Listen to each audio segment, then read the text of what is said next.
Hello, all you awesome people. Happy Saturday.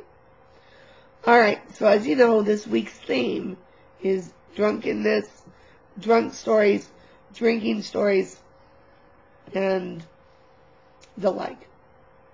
Well, I unfortunately don't really have any good drunk stories. I've been drunk probably a total of maybe 4 times in my whole life. What I do have for you though, which it's kind of along the same lines, I have a stone story for you. Yeah. Alright, so my stone story is this. I was living with my friend Mark. I was still living down in San Diego at the time. It was the holidays. It happened to be Thanksgiving. And Mark had gone away to be with his family for Thanksgiving. And he was flying in. I was all excited, so I made us a neat dinner and made Mexican lasagna. And then he's like, hey, I brought some pot back from Arizona. When's the last time you got stoned? I'm like, oh God, forever ago. It'd been in high school that I, it was wild. He's like, well, you want to spark up? I'm like, sure.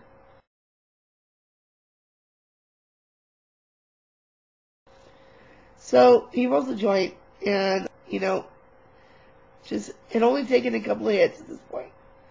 Well, it was about my third hit and he turns to me and he goes, so, what do you get like when you get stoned? And I said, oh, kind of goofy, giggly, just more giggly as usual and kind of hungry. That's about it.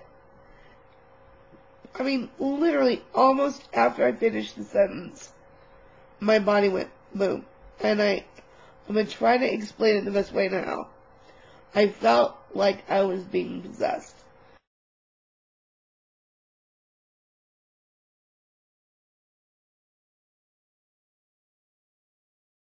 I felt like I was going to die. I did not know what was going on. But I was high as a kite. Completely stoned out of my gourd. And I thought I was going to die. So I called 911 immediately. I called 911 and said, ma'am, I'm having a severe reaction to the pot I just smoked. I'm really scared. Help me. And she's like, okay, trying to talk me down, trying to relax me. Okay, we've got an ambulance on their way. Can you tell me what happened? I said, yeah, I smoked a couple of hits off a joint, and I feel like I'm coming out of my body. I was just completely gone.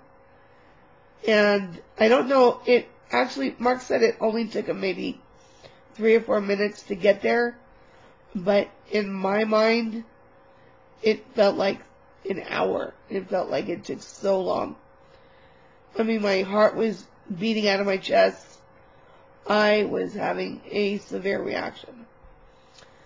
So the ambulance guys, the EMTs get in there and get to the house. They come in and they get in there. And so I really don't remember much about certain things, but Mark told me a lot of the details that I've forgotten.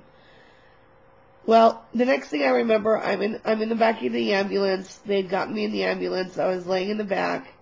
They were asking me questions and things that, like, what year was it? Who was president? What was my name? Age? All that kind of stuff. And I just remember thinking, God, these are stupid questions.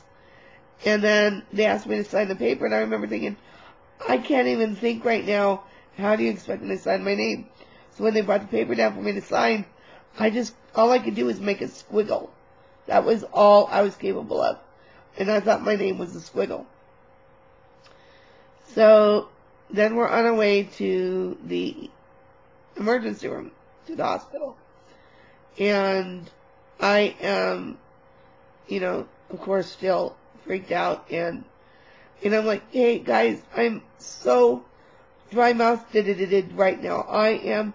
I've got such bad cotton mouth. I have no saliva left. Can I please have some water? No, ma'am, you can't have any water till you get to the hospital. I'm like, please, you don't understand. I don't have any saliva left. Please help me. No, ma'am, I'm sorry. You can have water when you get to the hospital. I said, okay, when somebody spit in my mouth, I am really dry-mouthed. So I said, please, I'm begging you. Please spit in my mouth. I am so dry-mouthed. It's horrible. No, ma'am. I'm sorry. You'll have to wait till you get to the hospital. We can't give you anything right now. Well, that didn't help. So then I started about my sex life, and I'm like, I'm living with Mark, and he's getting more sex than I am, and I haven't had really good sex in a while, and I'm really feeling quite horny. Now, understand, this is not my usual. I'm so far gone. I don't usually normally talk that way.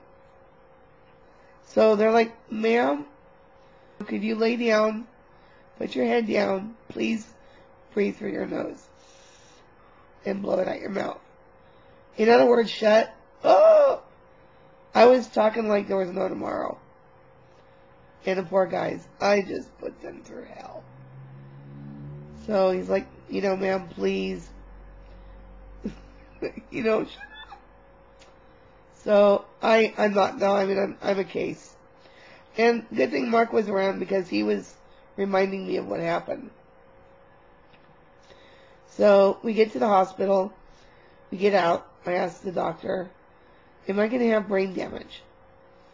The doctor's like, well, it's a good possibility. Scares me even more.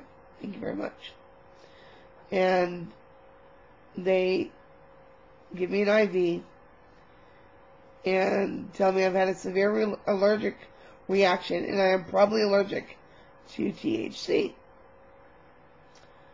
So they gave me this IV, and all of a sudden I go from like talking a million miles a minute and being completely not okay to feeling like I was like a record player on 33 RPMs. I all of a sudden was going really slowly in my head and my speech and everything. Next good idea, I decided to call my mom. It's almost 5 a.m. now, and I called her and I said, hi, Mom, this is Tori. I'm at the hospital. I've had a really bad reaction to the pot I just smoked. And I love you, and I'll call you later. So they finished whatever they did to me. Again, I don't remember much after that. We get back to our house, and I laid down to go to sleep. We got back to our house about 6. And at 7:30, the phone rings, and it's my mom.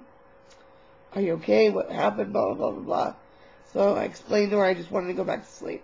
I think we woke up like around 3 or so, 4 or so in the afternoon, and decided to go eat something. So we went into town and went to our favorite little restaurant. It was a little cute, quaint little diner, and loved it. It was like an old 50s retro diner. And I remember what I had. I ordered a Virginia ham sandwich. Yummy. Anyway, going back to the story, I started to have a flashback in the restaurant, and I started to freak out again. So I went outside to get some air to breathe, and I called my mom and said, can I come stay the night at your house? She was like, yeah. So I went, just to be okay. And I had flashbacks for a couple of months after. It was pretty traumatizing. So that's my story. But what happened when I got stoned did. But as I found out later, there's a very good chance that I'm not, I'm not allergic. It was probably laced, as we found out later. And I just had a really severe reaction to it. So, love you all. Thanks for listening. And I hope you have a terrific week ahead. Take care. And Megan, congrats on your new job. Hope it works out for you. Matthew, happy birthday. Winter, I hope you're feeling better. Mark, love ya. Love ya, everybody. Everybody, you're awesome.